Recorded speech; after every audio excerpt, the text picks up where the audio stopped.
హే! హే! ఆగండి. ఆగండి. ఇది బియ్యప్పిండితో చేసిన పకోడీ, శనగపిండితో చేసిన పకోడీ అయితే కాదు. ఈరోజు వెరైటీగా జొన్న పిండితో ఎలా పకోడీ చేయాలో చూపిస్తాను రండి. చూసేయండి. క్విక్‌గా, ఫాస్ట్‌గా పిల్లలు ఎంతో ఇష్టపడే స్నాక్స్‌గా అండ్ హెల్తీగా ఇది చేసుకోవచ్చండి. చూడండి ఎలా తయారు చేసుకోవాలో చూసేద్దామా ఫ్రెండ్స్? చూడండి జొన్న పిండి తీసుకున్నాను. అందులోకి సన్నగా పొడువుగా తరుక్కున్న ఆనియన్స్ వేసుకోవాలండి. ఆనియన్స్ బాగా కడిగి వాటర్‌లో కడిగి వేసుకోవండి. బావుంటాయి టేస్ట్. దాంట్లోకే మనము తగినంత ఉప్పు, పసుపు, కారం గాని వేసుకుంటాను. అందులో మెయిన్ వామేసుకోవాలండి. వామేసుకుంటే కడుపు ఉబ్బరంగా ఉండేది అట్లంతా ఉండదు. బాగా జీర్ణమైపోతుంది. తిన్నా గాని పిల్లలకైనా, పెద్దలకైనా. చూడండి అదిగోండి వాము. ఒక హాఫ్ టీ స్పూన్ ఏసుకుంటే చాలు.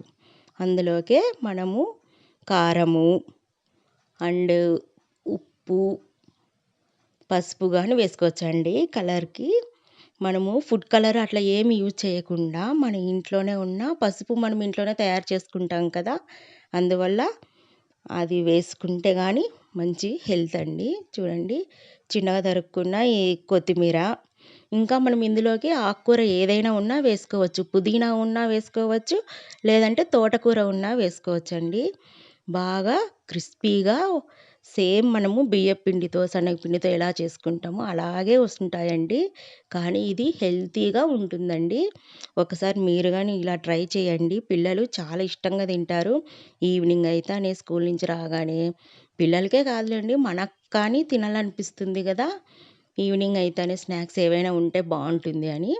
చూడండి ఆ పిండిని ఎక్కువ వాటరేసి కలపకూడదు. కొద్దిగా వాటర్ వేసుకుంటూ ఆ కన్సిస్టెన్సీ ఎలా ఉండాలి అంటే లూజ్‌గా ఉండకూడదండి. కొంచెం చూడండి గట్టిగా ఉండేటట్లు కలుపుకోవాలి పిండిని. మనం ఇక్కడేనండి మెయిను ఆ పిండి కలిపే దాంట్లోనే మనకు ఆ పకోడీ గట్టిగా, క్రిస్పీగా, టేస్టీగా వస్తుంది.